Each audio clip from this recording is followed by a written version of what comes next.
德蘭修女係阿爾巴尼亞裔人，1910年生於南斯拉夫。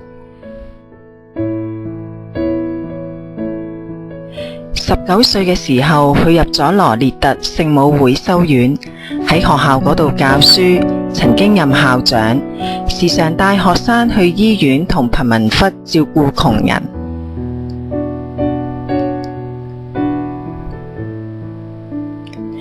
1946年9月10日，德蘭修女話，佢清楚咁聽到一把來自內在嘅聲音咁話：我渴。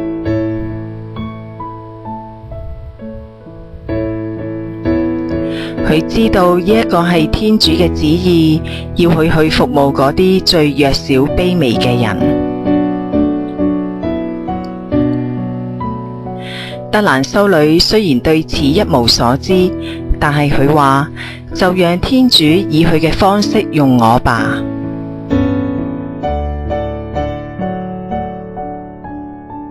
為咗回應呢一個特殊嘅召叫，佢先去醫院接受護理訓練。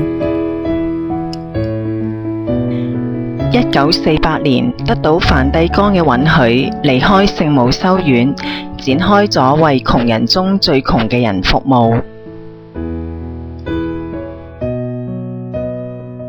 1950年，仁愛傳教修女會獲准正式成立，為加爾各答境內最貧窮嘅人服務。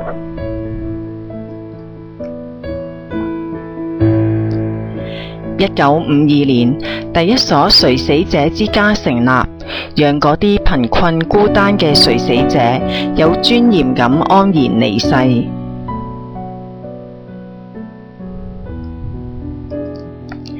1955年，再開設兒童之家，為照顧被人遺棄嘅孤兒。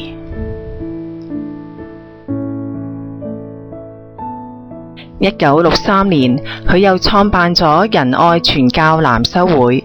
目前佢嘅修女、修士同神父喺全球136個國家為窮人服務。德蘭修女於1997年9月5日辭世。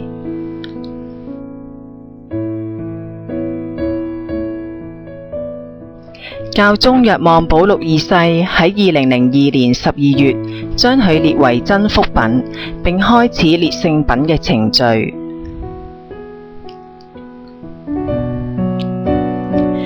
因為我餓了，你們給了我吃的；我渴了，你們給了我喝的；我作客，你們收留了我；我赤身露體，你們給了我穿的；我患病，你們看顧了我；我在監裏，你們來探望了我。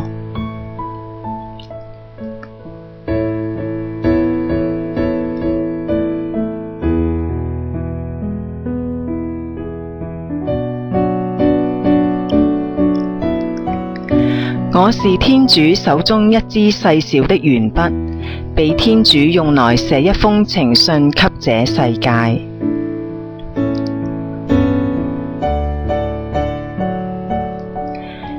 在這生命中，我們不能做大事，我們只能用大愛做小事。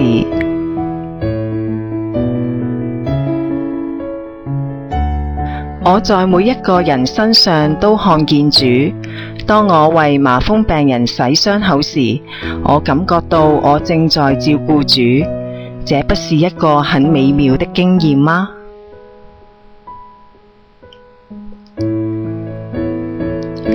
最可怕的貧窮是孤獨和沒有被愛的感覺。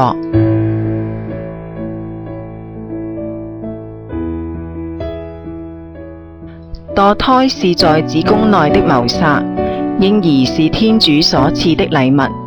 如果你不想要的話，請將它交給我。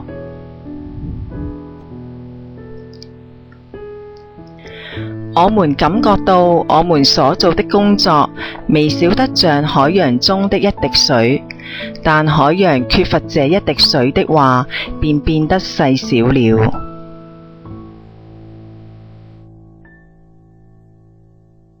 當我們死後，在天主面前接受審判時，天主不會問你做了多少善事，天主只會問，在你所做的工作中，愛得有多深。